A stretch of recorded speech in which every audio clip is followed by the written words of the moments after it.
So how do I know about cultures, or how do I understand, how should I be thinking about what cultures are, and how cultures interact, how they get their safety, significance, and belonging? So many of us have been in restaurants that I guess larger society may deem cultural restaurants of some sort, right? And so, what are some things that you notice about those restaurants when you go into one of these so-called ethnic restaurants, right? So there is the food, the flavor, and the aroma of the food. There are typically pictures around that space. There are artifacts, sometimes statues or icons from that culture. And as you go from one of those restaurants to another restaurant, you notice that those aromas are different, the colors are different, the iconography is different, the statues are different, and why is that?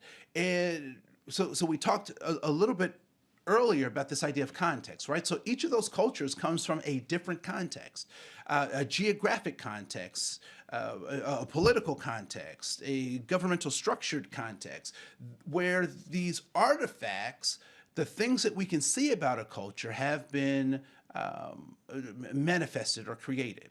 And so when anthropologists go back and they dig up things, what they find are the remnants of past cultures. And so what they do with that is they look at these things, they look at the context by which they found these things, and they try to create or recreate a story of the values that are associated with the things that they find. And so, looking at the Egyptian tombs, looking at native burial mounds, particularly here in the United States, what we start to recognize is that there are values very much attached to the things that we find. So that is also true about us. So for those of us who have grown up in the United States or naturalized citizens, we recognize that the flag is a thing. It is an artifact, but it also represents a set of values. Right? And so there's a connection between the artifact and the values. And so the flag is an artifact, but it represents a set of values, particularly here in the United States. And I would say that other countries across the globe, their flags represent a set of values that they have.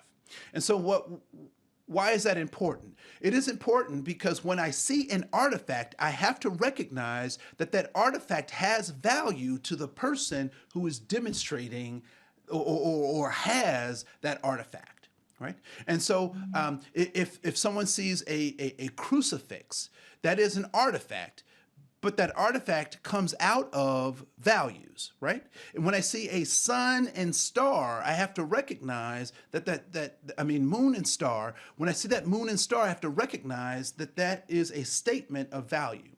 And so when I see a person wearing a hijab or a yarmulke, I have to recognize that although those are great fashion statements, they are also statements of values. And so as we think about the clothes that we wear, the cars that we drive, the places that we live, I want us to also recognize that those are artifacts of culture and that those have values that are attached to those artifacts. There is a reason why some people drive a BMW and some people drive a Toyota. And I would say that it is because of the how they see those brands and the values that they have. I do think that it's interesting that there is a relationship, and I'll let you explore that, between the word logos and logos, but that's a whole nother conversation we don't have time for today. And so logos are artifacts that companies want people to buy into, right? And so certain brands put their logos in very prominent places, or to make their logos prominent in the things that they create, because they want people to associate their artifact with a set of values.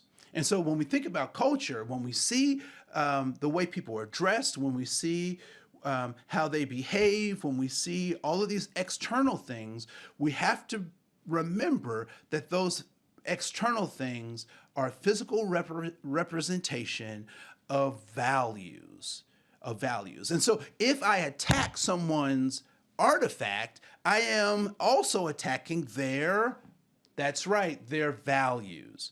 And so if I want to make an ally, if I want to make a friend, or if I don't understand something, it might not be wise to attack it, but actually to ask questions about it, to be curious, to develop a relationship where we can talk about what those things are. All right?